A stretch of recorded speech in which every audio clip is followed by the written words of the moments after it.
신명기 8장 1절부터 4절입니다. 신명기 8장 1절부터 4절. 신명기 8장 1절부터 4절까지 제가 읽겠습니다. 여러분들이 같이 그냥 이렇게 읽는가 보다 하지 말고 마음으로 같이 읽으시면 좋을 것 같아요. 내가 오늘 명하는 모든 명령을 너희는 지켜 행하라. 그리하면 너희가 살고 번성하고 여호와께서 너희의 조상들에게 맹세하신 땅에 들어가서 그것을 차지하리라.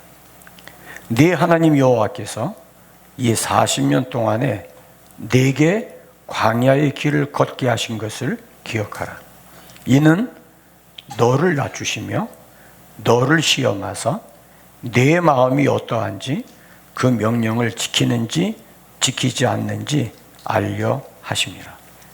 너를 낮추시며 너를 줄이게 하시며 또 너도 알지 못하며 네 조상들도 알지 못하던 만나를 네게 먹이신 것은 사람이 떡으로만 사는 것이 아니요 여호와의 입에서 나오는 모든 말씀으로 사는 줄을 네가 알게 하려 하심이니라. 이 40년 동안에 내 의복이 헤어지지 아니하였고 내 발이 부르트지 아니하였느니라.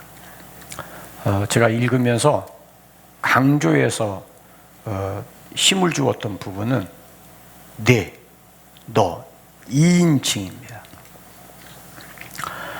1절은 2인칭 복수 너희라고 표현되어 있었는데 2절부터는 계속해서 2인칭 너 듣는 자로 말하면은 나 하나님께서 너에게 하시는 말씀을 하십니다. 오늘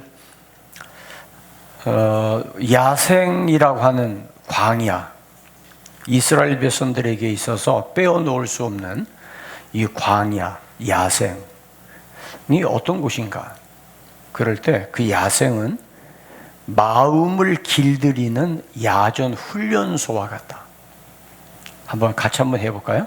마음을 길들이는 훈련소. 우리 뭐를 길들인다고요? 마음. 우리 마음을 길들이는 거죠. 영국의 런던 첼시라고 하는 지역에 레스토랑 고든 람지라고 하는 아주 유명한 레스토랑이 있어요. 저도 가보지 못했는데 이 레스토랑이 1997년에 창업이 되어서 지금도 경영을 하고 있는데 이 레스토랑의 특징은 미슐랭 가이드의 별 3개짜리입니다. 2001년도부터 미슐랭 가이드 별 3개짜리면은 우리는 뭐 미슐랭 별 3개 별 의미가 없어요. 우리는 왜냐하면 우리는 뭐 한국 사람들은 된장찌개를 끓여도 맛있게 끓이니까. 그런데 여기 이 미슐랭은 요리만 잘해서 되는 게 아니더라고요. 제가 스웨덴 가서 경험해 봤는데 미슐랭 별 하나짜리 식당에 가봤어요. 2개도 아니라 하나짜리 들어갔는데 미리 예약을 해야 들어갑니다. 그리고 들어가면 테이블 세팅이 되어져 있고 아주 정갈합니다. 그리고 정말 음식 맛이 여기 또 한 번 와보고 싶다 할 정도의 맛을 가지고 있어요. 근데 별 3개면은 세계 사람들이 별 3개짜리 미슐랭 그 인증받은 식당이다 그러면 일부러 돈을 내서 여행 가서라도 음식을 꼭 먹어볼 식당을 이야기하면 미슐랭 별 3개입니다. 최고 등급입니다. 근데 이 런던 첼시에 있는 이 식당이 1997년에 창업해서 2017년이니까 약 20년이죠. 20년 동안 세계 25군데 레스토랑을 냈고 이 경영주가 고든 램지입니다. 고든 제임스 램지라고 하는 사람인데 영국 대영 제국의 훈장까지 받은 분이세요.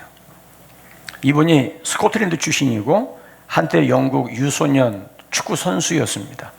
그런데 아버지와 형이 알코올 중독이고 할아버지와 아버지가 흡연을 너무 많이 해서 그것 때문에 일찍 세상을 떠나셨어요. 그리고 동생은 전과자. 우리 집안이 굉장히 불우했습니다. 그래서 축구를 계속할 수가 없어서 20살에 요리사로 전업을 합니다. 근데 첫 훈련을 가혹하기로 유명한 주방장 마르코 피에로 화이트가 있는 그 레스토랑으로 가서 하루 17시간씩 살인적인 훈련을 받습니다.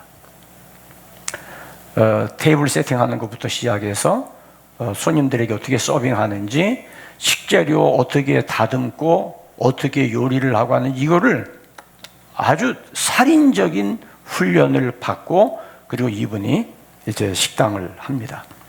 그리고 나서 지금은 방송까지 하면서 영국에 아니면 전 세계의 레스토랑들에게 가서 조언해주고 주방부터 시작해서 식당까지 모든 세팅하는 거 다 점검해주고 합니다. 이거를 흉내낸 것이 백종원의 골목식당입니다. 그만큼 유명한 곳이죠. 백종원의 골목식당 SBS에서 이걸 시작하게 된 게 우리나라에 하루에 3,000개의 식당이 생기고 2,000개가 식당이 문을 닫아요.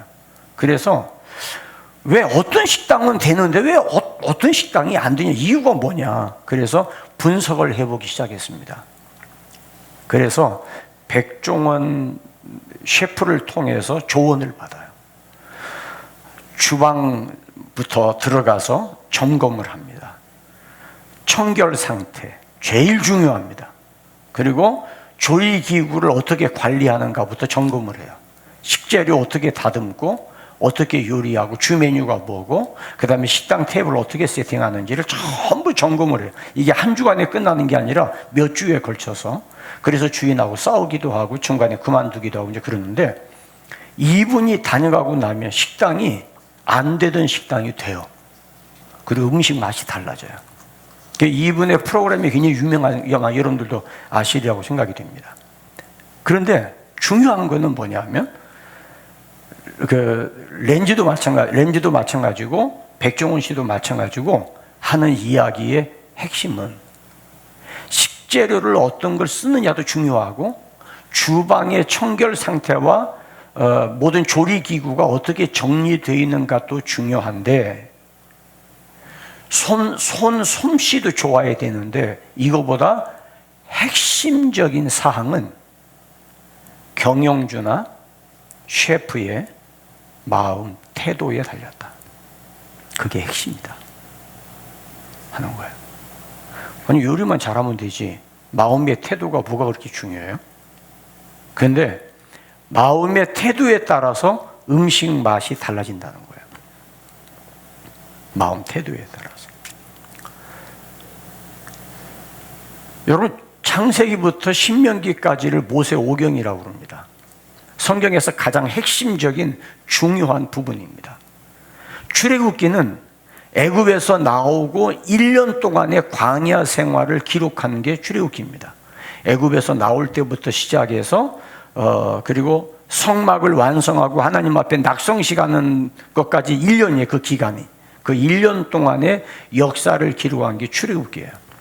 그 안에, 출애굽기 안에 5가지 중요한 사건들이 생깁니다.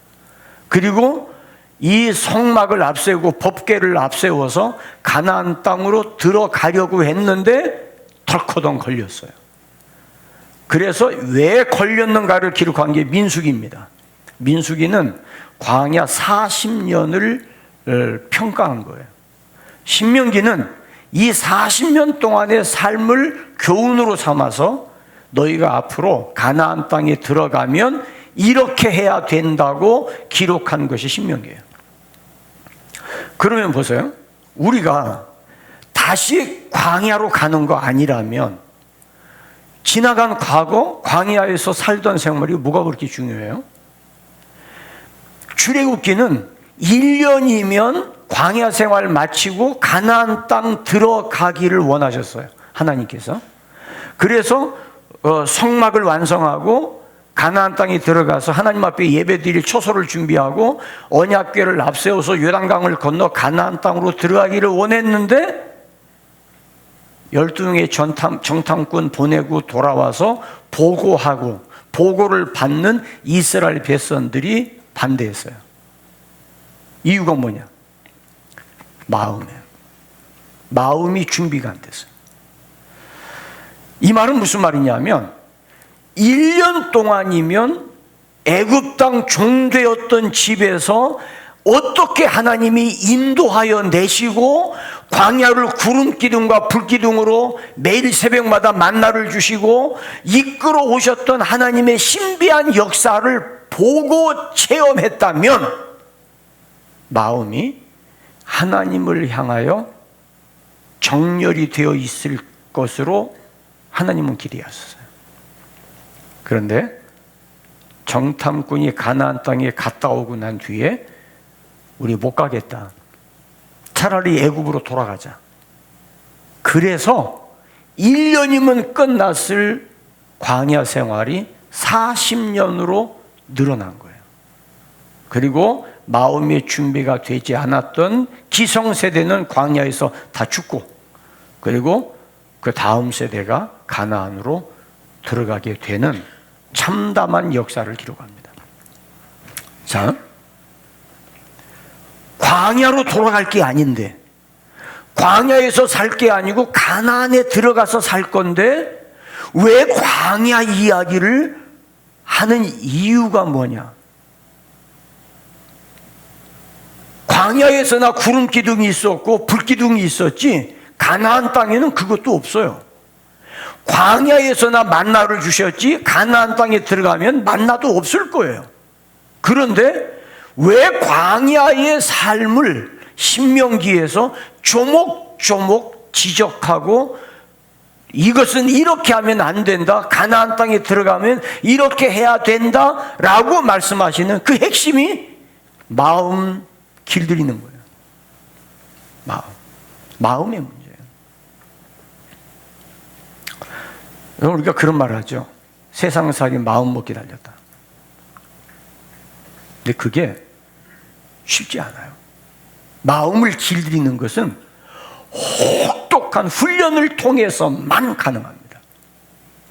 산전수전 다 겪고 고통과 괴로움 속에서 쓰라린 시련의 눈물을 흘려본 사람은 인생의 역경 앞에서 쉽게 절망하지 않아요. 버텨내요. 힘든 고난을 경험한 사람은 그렇게 쉽게 무너지지 않습니다. 오늘 신명기 8장과 에베소서 5장 두 군데 있는 말씀을 가지고 이 말씀을 정리해 나갈 겁니다. 제가 오늘 처음 설교하는 것 같은 그런 느낌이어서 제가 그 온라인 예배 드리면서 절실히 제가 느낀 게 있어요. 온라인 예배 절대 설교 길면 안 되겠구나. 제가 그걸 아주 뼈저리게 느꼈습니다. 그래서 내가 다시 강단에 복귀하면 처음 설교하는 마음 가지고 성도들에게 정말 진지한 다짐을 실행해야 되겠다 했는데 일부 예배는 여전히 길었어요. 그래서 일부 예배에 오신 분들한테는 죄송하지만 2부 예배 때에는 제가 처음 설교하는 마음 가지고 좀 간단하게 요점 부분만 정리해 보도록 하려고 합니다. 다시 말해서 요거는 여러분들이 머릿속에 기억하셔야 돼요. 출애굽기는 1년의 역사인데 민수기와 신명기는 40년 역사다. 가나안 땅에 들어갈 이스라엘 백성들에게 왜 40년 광야 역사를 민수기와 신명기의 기록으로 남기신 이유가 뭐냐? 가나안 땅 들어가서 중요한 건 마음이다. 가나안 땅에 들어가서 속히 망하려면 마음을 광야처럼 해라. 그러나 영구하게 가나안 땅에 족과 꿀이는 땅을 차지하려고 한다면 너희들의 마음을 길들여야 된다. 실패하고 실수했던 흔적마다 내 마음의 태도가 어떤지 그거 네가 보고 하나님 앞에 바로잡아라. 왜? 마음을 움직이는 건 나 자신입니다. 아멘입니까? 마음은 내가 움직이는 거지 누가 움직여주는 게 아니에요. 그래서 애굽 땅 종되었던 집에서 인도하여 낸 하나님을 네가 경험했다면, 그 하나님 앞에 네가 고백했다면 그 하나님을 향한 네 마음의 태도 네가 결정해라. 그 얘기예요. 네가 결정해라. 핑계대지 마라. 여러분, 광야라고 하는 것은 마음 편하게 잠을 자고 쉴 수 있는 곳이 아니에요. 광야는 전혀 쉴 만한 곳이 보장되지 않은, 글자 그대로 야생입니다. 행복을 보장할 수 없고 안전을 장담할 수 없어요. 국경이 없어요. 어디서 공격해 들어올지 몰라요. 보초병도 없어요. 늘 불안합니다. 먹고 싶은 것 마음대로 배부르게 먹을 수 있는 조건이 광야에는 없어요. 입고 싶은 옷, 내가 스타일 따라 그때그때 유행에 따라서 입고 싶은 옷을 골라서 사 입을 수 있는 백화점 하나 없는 곳이 야생입니다. 그런데 이 40년 동안 야생에서 한 번도 부족한 것을 느껴보지 못하도록 하나님이 공급해 주셨어요. 그러면 감사해야 되죠? 그런데 그 가운데에서 원망과 불평으로 점철된 삶을 살았던 것이 광야예요. 늘 입만 열었다 하면 힘들어. 입만 뻥꺼냈다 하면 너무 어려워. 지금처럼 어려운 때가 없어. 너 못 살겠어. 뭐도 없고 뭐도 없고 뭐도, 심지어는 마늘 없다고 그랬어요. 평소에 마늘 먹지도 않으면서 마늘 없다, 부추 없다, 고기 좀 먹고 싶다.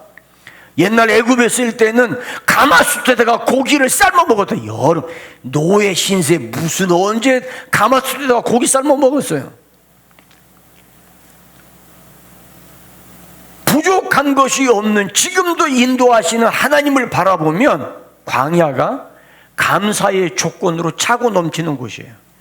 그런데 자기의 욕심으로 바라보면 광야는 못 살아요.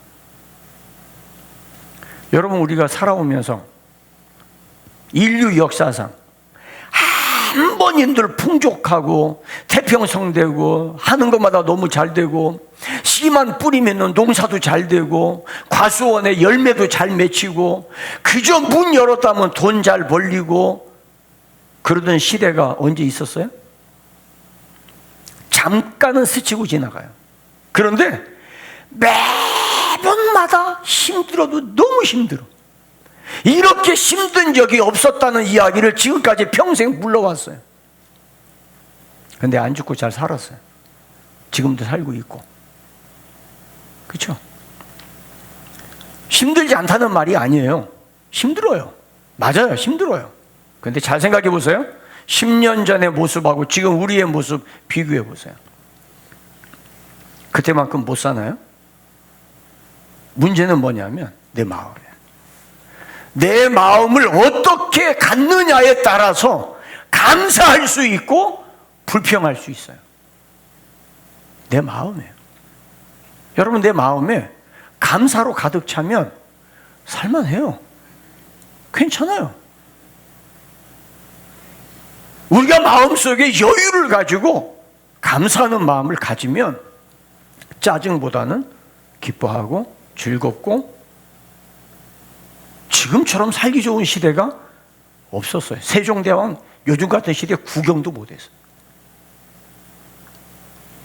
자, 그래서 오늘 본문 8장으로 들어가서 성경 몇 군데 짚어봅니다. 자, 8장 2절 봅니다. 2절 중요한 겁니다. 2절 같이 봅니다. 2절 시작.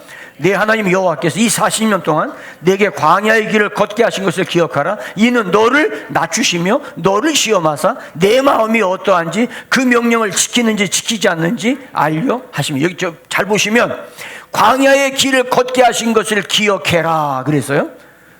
광야의 길을 걷게 하신 것을 기억해라. 자, 그 다음에 16절 보세요. 16절 16절 시작. 내 조상들도 알지 못하던 만나를 광야에서 내게 먹이셨나니 이는 다 너를 낮추시며 너를 시험하사 마침내 내게 복을 주려 하시면느니라. 2절과 16절에 보면 이는 다 너를 낮추시며 너를 시험하사 내 마음이 어떠한지 알려 하심이라. 자, 여기에서 3절에 또 나옵니다. 너를 낮추시며 너를 줄이게 하시며, 낮추시며 줄이게 하시며. 이게 뭐냐면 우리의 삶 속에서 하나님은 내 마음을 겨냥을 하고 내 마음을 낮추기 위해서 우리 환경에 나를 어려운 야생으로 몰고 갔다 이 말이에요. 지금 광야 생활이 우리 마음을 낮추는 곳이에요. 자, 그러면 이 말씀하고 나서 3절에 뭐라고 그랬어요? 3절, 사람이 떡으로만 사는 것이 아니요 여호와의 입에서 나오는 모든 말씀으로 사는 줄을 내가 알게 하려 함이라. 자, 보세요. 떡과 말씀. 떡과 말씀. 자, 보세요. 저를 주목하세요. 자, 떡과 말씀이에요. 떡이 뭐죠? 그냥 단순하게 먹는 음식을 말하는 건가요? 아니에요. 지금 그 얘기가 아니에요. 단순하게 먹는 떡을, 음식을, 밥을 말씀하시는 게 아니라 떡이라고 하는 것은 하루를 살아가면서 없으면 안 되는 가장 필요한 인간의 욕구예요. 필요예요. 니드입니다. 필요. 인간의 필요, 인간의 욕구. 그게 모든 인류에게 공통적으로 먹는 문제예요. 이건 기본권이에요. 근데 거기 말씀이 왜 들어가요? 말씀이 왜 들어갑니까?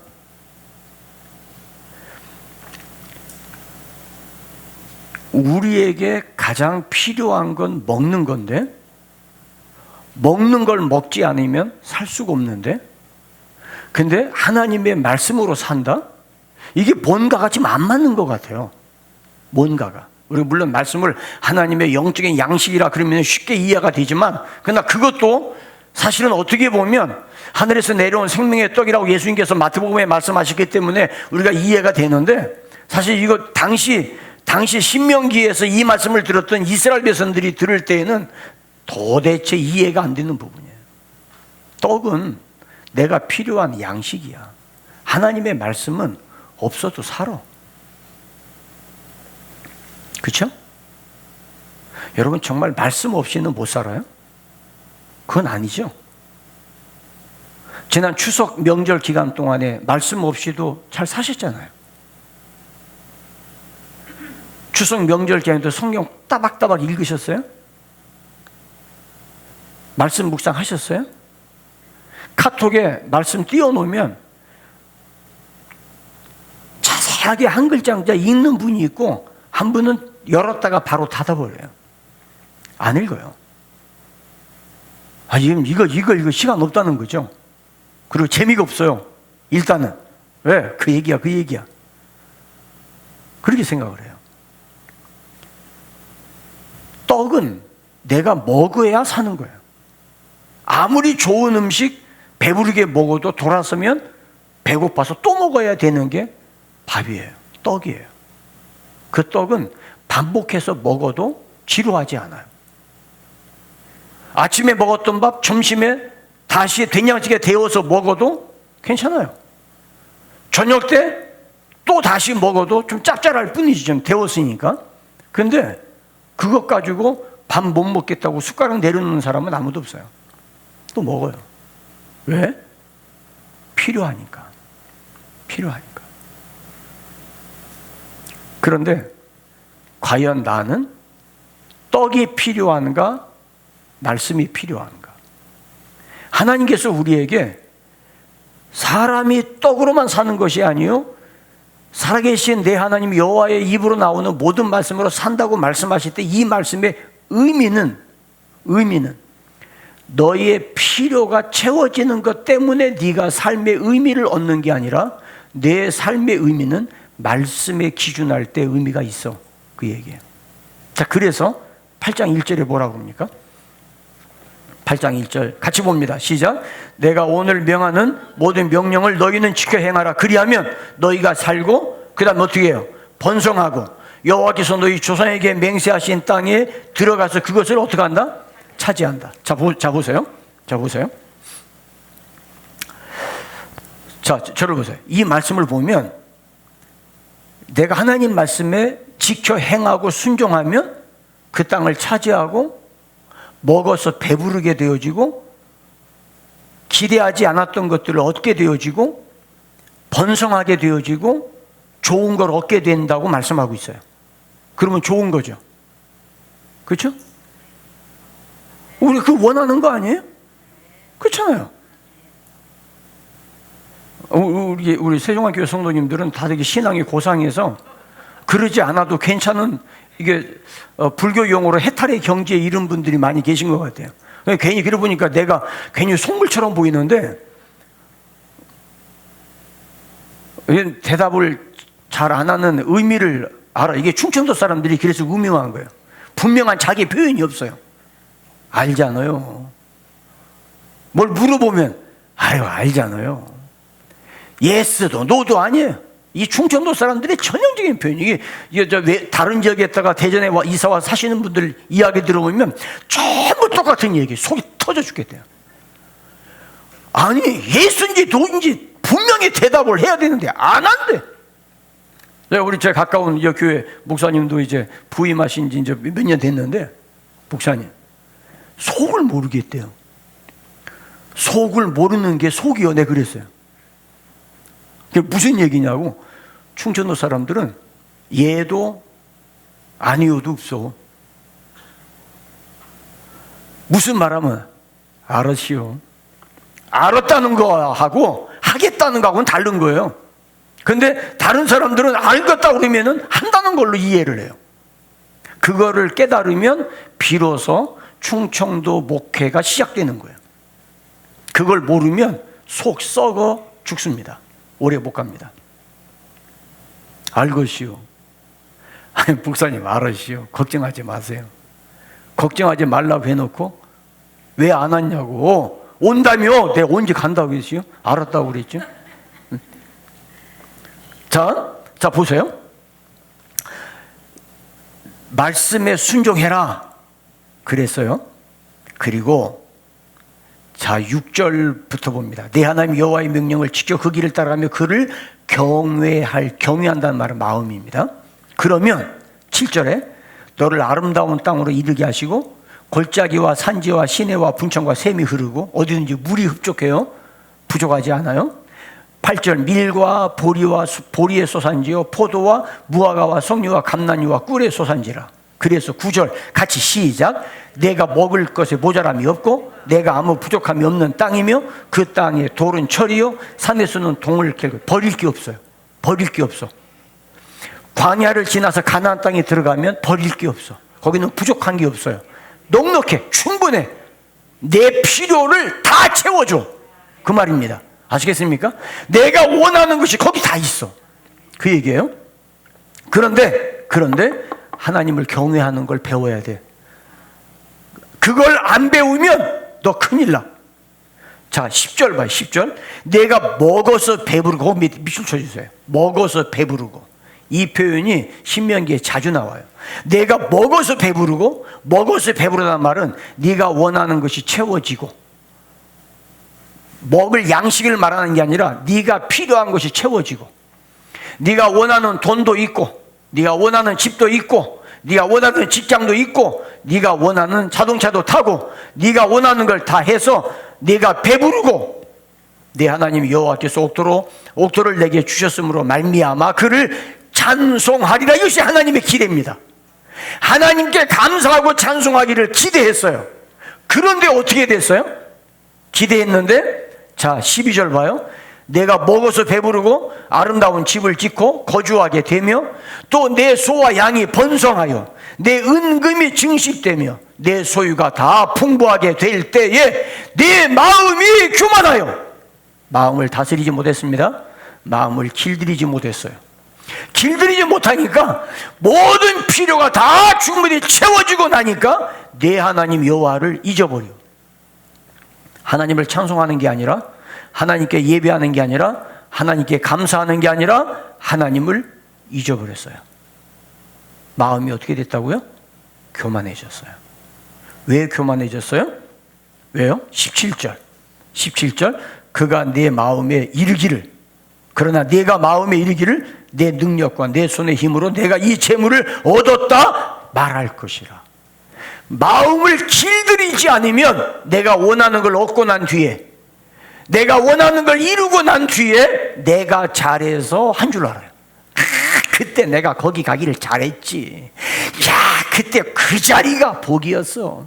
그래, 그때 내가 그 결정한 거 정말 신의 한 수였어. 지가 잘한 줄 알아요. 그래서 하나님께서 18절, 네 하나님 여호와를 기억해라. 그가 네게 재물 얻을 능력을 주셨음이니라. 그래서 하나님께서 우리 마음을 낮추시는 거예요. 필요한 것이 채워지는 것보다 중요한 것은 하나님이 내 마음을 낮추신다는 것을 기억하셔야 돼요. 이거 놓치면 안 돼요. 그래서 여기 말씀에 너희라는 표현을 하지 않고 너를 전부 2인칭, 그 앞에서 피할 수 있는 사람 아무도 없어요. 너를 너. 그럼 어떻게 되죠? 우리는 때로는 설교 듣다가 그런 생각이에요. 야, 오늘 저 설교는 아유, 그 바가지 긋는 박 집사가 들이야 딱인데. 야, 오늘 저 설교는 아주 저건 완전히 큰 오집사 설교인데 저건. 저 목사님이 오집사들하고 설교하는 거지 저거. 맞아, 오늘 저 설교는 김 집사가 드려야 돼요. 근데 오늘 안 왔네. 안 보이네. 1층에 이 세배드리나? 4층에 세배드리나? 그게 아니라 그 말씀은 나를 향한 말씀. 내가 드려야 돼. 내가. 나를 위한 말씀. 왜요? 여러분, 내 마음이 잘 된 것 같지만 필요한 것들이 채워지고 원하는 것들이 이루어지고 나면 내 마음 다스리지 않으면 반드시 교만해집니다. 반드시. 목사님 저는 아니에요. 천만의 말씀. 반드시 교만해집니다. 하나님이 잊어버립니다. 왜? 수없이 많이 봤어요. 수없이 많이 봤어. 뭐 좀 잘 되고 뭐 좀 했는데 잘 되고 그러면은요 마음에 가난함이 없어져. 그래서 어느덧 비판자가 되고 어느덧 불평하기 시작하고 어느덧 내가 기준이 되어서 내 생각이 옳다고 착각을 해요. 그래서 6절에 마음을 다하여 네 하나님을 경외하라고 말씀하는 거예요.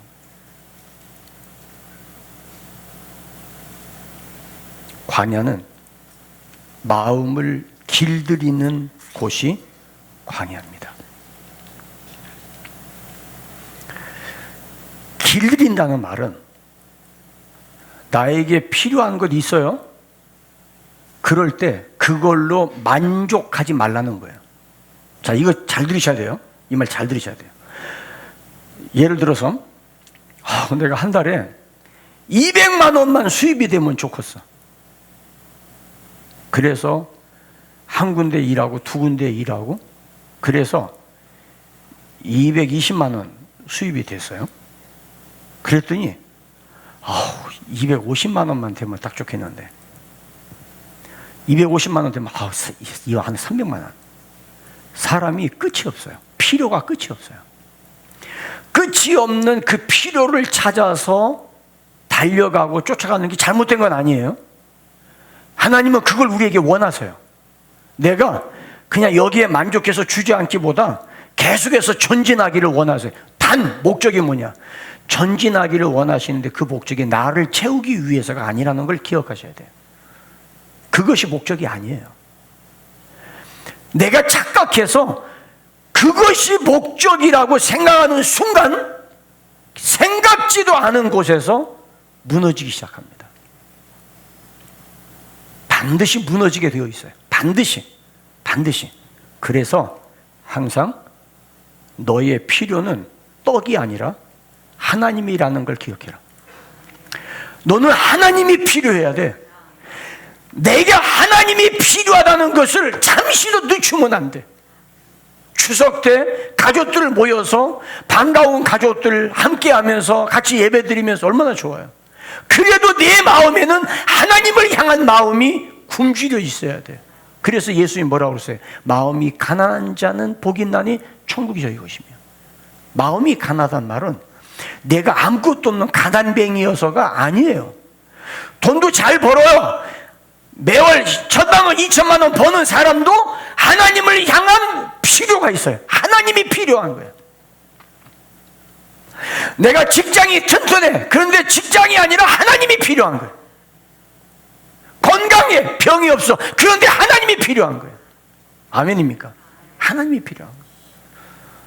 정말 이미순 장로님 기도하셨는데, 장로님 수술하기 위해서 입원하셨을 때 장로님이 그러시더라고요.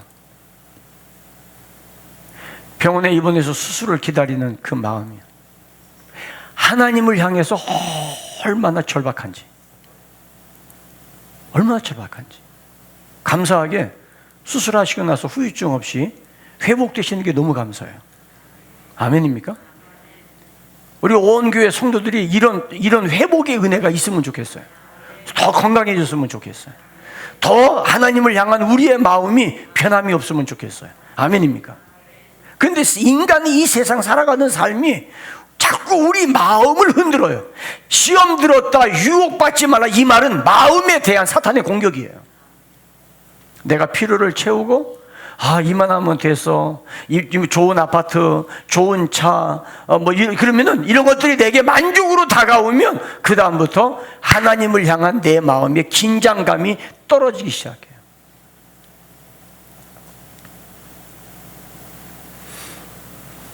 먹어서 배부를 때, 내 필요가 채워졌을 때, 내 안에 부족한 것이 없을 때 교만하지 않도록 주의해라. 하나님을 경외해라. 아멘입니까? 아멘? 따라하시겠습니다. 거칠은 광야는 마음을 훈련하는 하나님의 훈련장이다. 여러분, 그래서 저는 우리 성도들을 보면은요, 제가 볼 때 이 집에 이 정도면은 거의 가정이 천국 수준이겠다. 그런데 그런 가정 한 가정도 없어요. 뭔가가 하나씩 다 문제가 있어요. 뭔가가 하나씩 전부 기도 제목이 있어요. 그 필요를 느끼는 거예요. 그럴 때 그것 때문에 하나님을 갈망하고 하나님의 은혜를 구하고 하나님의 도우심을 구해요. 근데 그 도우심 자체가 필요한 게 아니라 하나님을 필요로 하는 것으로 업그레이드 돼야 돼요.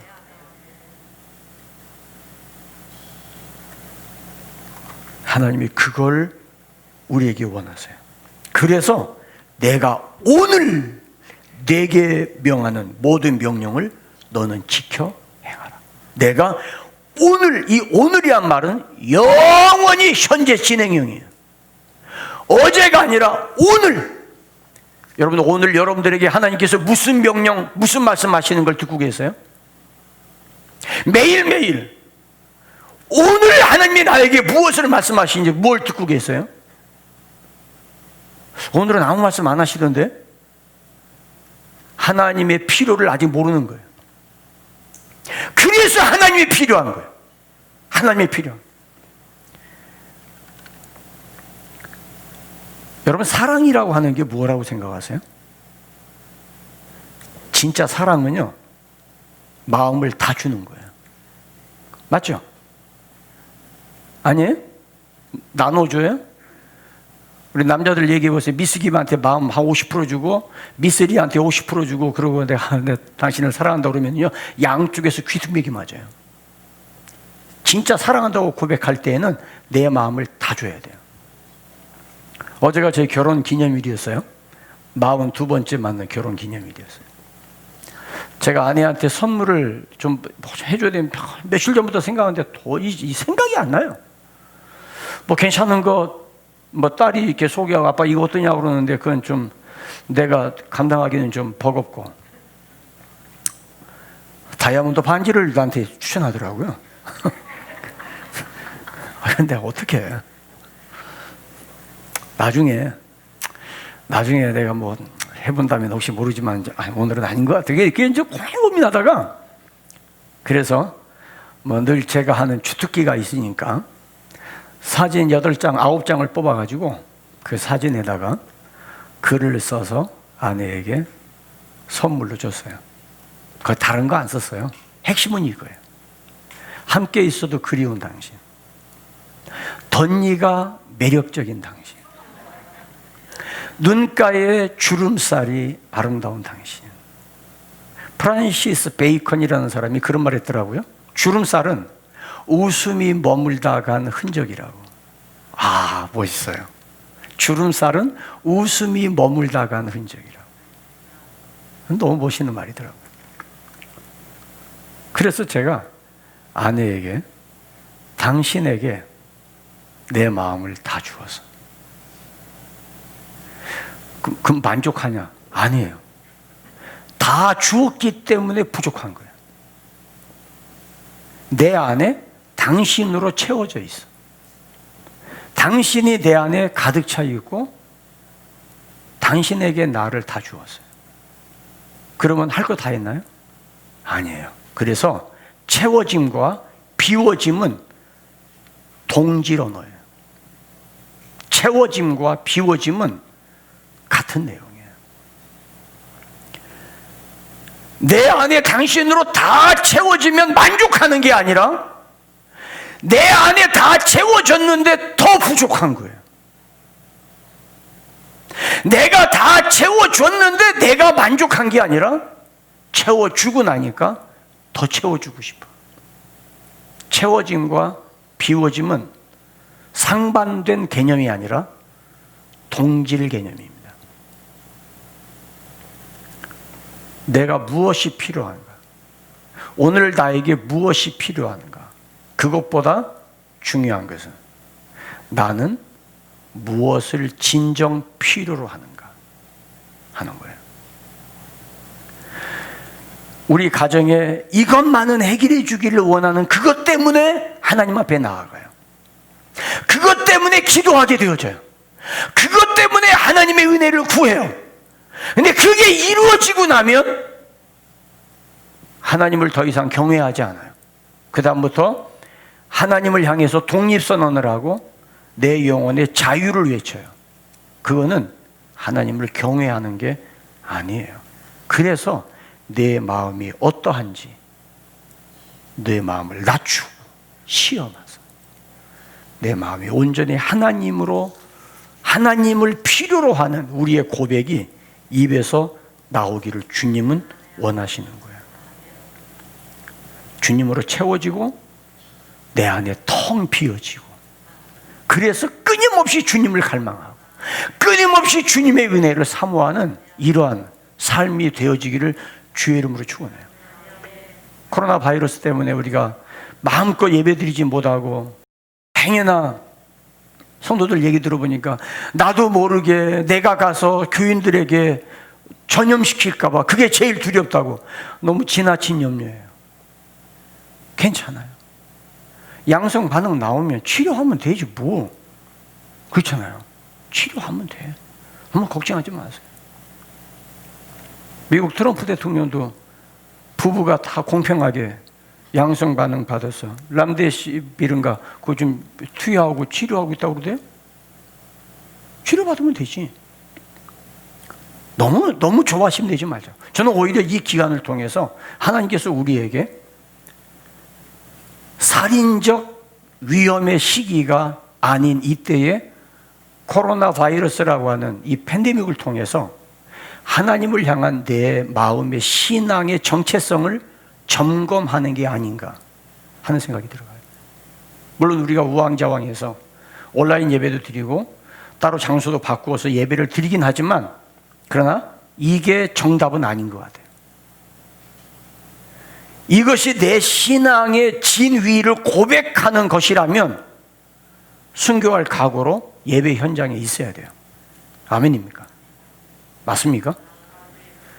그러나 지금 이 순간이 그런 순간은 아니지만 우리는 이 순간에 그때를 생각하면서 내 신앙의 담금질을 할 기회를 하나님이 주셨다고 생각을 해요. 그런 의미에서 이 팬데믹은 우리에게 유익할 수 있어요. 오히려 우리에게 복이 될 수 있어요. 그런 의미에서. 여러분들이 같은 날 교회에서 예배드리는데 장소가 다르고 좀 어색하지만 얼마나 축복이에요. 이렇게 같이 예배드릴 수 있다는 게. 그저 집에서 예배 드릴 수 있어요. 그게 다 잘못된 건 아니에요. 뭐 그럴 수도 있지 뭐. 그러나 그럼에도 불구하고 예배를 드리고 나서도 예배를 드렸다는 개운함보다 땜질했다고 느껴지는 이유는 뭐냐면, 예배는 예배 의식이 중요한 게 아니라 예배 의식을 통해서 성도들과의 교감, 서로 만남을 통한 용기와 격려, 그것까지 포함돼서 그게 예배가 되는 거예요.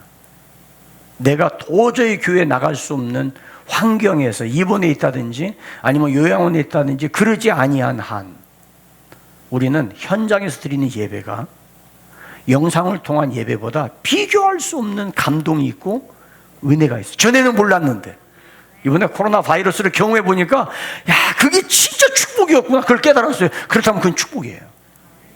아멘입니까? 지금 나는 무엇이 필요한가? 지금 나는 무엇이 필요한가? 왜 우리는 하나님 말씀에 순종해야 하는가? 그것은 바로 내 마음에 하나님이 필요하다는 고백이에요. 여러분, 마음을 다해서 사랑하면, 그냥 양다리 걸치고 사랑하면은 이 여하에 따라서 선택의 여지가 있는데, 오직 한 사람만 마음을 다해서 사랑하면 지나가면서 한 이야기도 생각하게 되어져요. 가끔 제가 아내가 저한테 이렇게 얘기를 해요. 뭐 어디 가고 싶다든지 그러면은 그 말을 듣는 순간부터 이걸 어떻게 해야 들어주지? 그 생각에 머리가 복잡해져요. 근데 제 아내는 하는 말이, 그냥 해본 소리라고. 당신은 그냥 해본 소리지만 나는 내 영혼의 진동이야. 사실이에요. 지나가면서 툭 던진 이야기 같지만 저는 그게 내 마음에 꽂혀요. 어떻게든지 일을 해줘야 돼요. 방법을 그때부터 머리를 짜내는 거예요. 이게 잘 되면 괜찮은데 안 되면 내가 몸에 병이 날 지경이에요. 그전에 아가서에 사랑함으로 병이 났다고 말해달라는 그 말을 정말 저는 몸으로 체험합니다. 사랑이란 그런 거예요. 하나님을 향해서 내 마음이 하나님을 필요로 하고 하나님을 사모하고 하나님을 갈망하면 하나님께서 하신 말씀에 대해서 내가 결코 외면할 수 없어요. 결코. 오늘 내게 명하는 명령을 지켜 행하라 하지 않아도 그 말씀을 마음에 담게 되어 있어요. 자, 에베소서 5장 한번 보세요. 에베소서 5장 결론입니다. 에베소서 5장 결론이라니까 그냥 아무데나 펴놓고 빨리 끝나는 줄 알고 그냥 그러시는데 빨리 끝나요. 5장에 1절 봐요. 그러므로 사랑받는 자녀같이 너희는 하나님을 본받는 자가 되고, 사랑을 받았잖아요. 죄와 죽음에서 건주신 사랑을 받았잖아요. 그리스도께서 2절 너희를 사랑하신 것 같이 너희도 사랑 가운데서 행하라. 자, 이거 중요한 말입니다. 보세요. 저를 보세요. 자, 마음을 다룬다고 그랬죠. 왜 마음을 다뤄요? 마음을 다루면 삶이 바뀌어요. 마음에 없는 행동은 이례적입니다. 그러나 마음으로부터 나오는 행동은 환경과 조건이 바뀌어도 변하지 않아요. 그래서 광야 40년을 교훈으로 삼아 가나안 땅에 들어가서 내 마음을 다하고 뜻을 다하고 힘을 다하여 주 너희 하나님 여호와를 사랑하라. 이게 신명기의 핵심이에요. 마음을 다해라. 그러면 하나님 말씀이 바람에 스치듯 들려도 자다가도 벌떡 일어나. 날아가는 새가 지저귀는 소리에서 하나님의 음성을 들을 수도 있고요.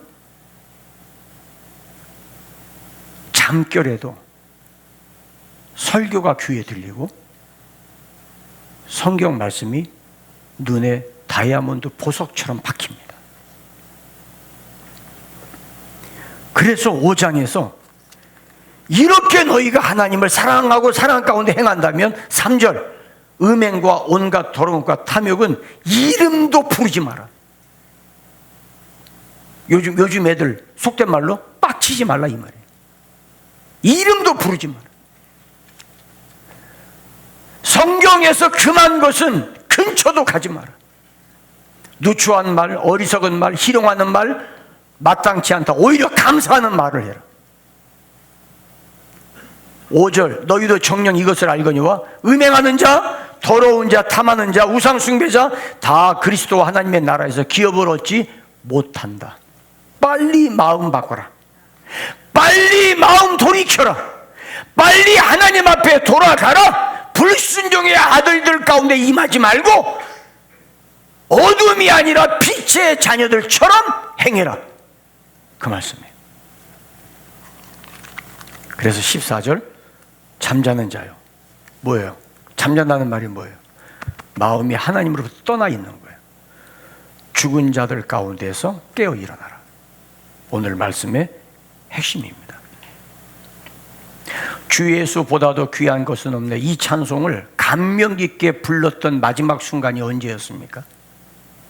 지금도 이 찬송 부를 때 마음에 감동의 울림이 있어요?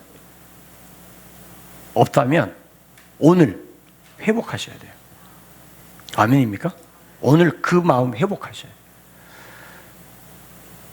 내 마음에 주를 향한 사랑이, 내 마음에 주를 향한 사랑이 순교자의 길을 걷는 자에게 이 찬송을 부를 때 마음이 뜨거워져야 되고 다시 이 마음이 회복돼야 돼요. 내 하나님 여호와를 경외해라. 우리 찬송가 94장 우리 한번 부르면서 이전에 우리의 그 마음을 한번 다시 회복해 보기를 바랍니다.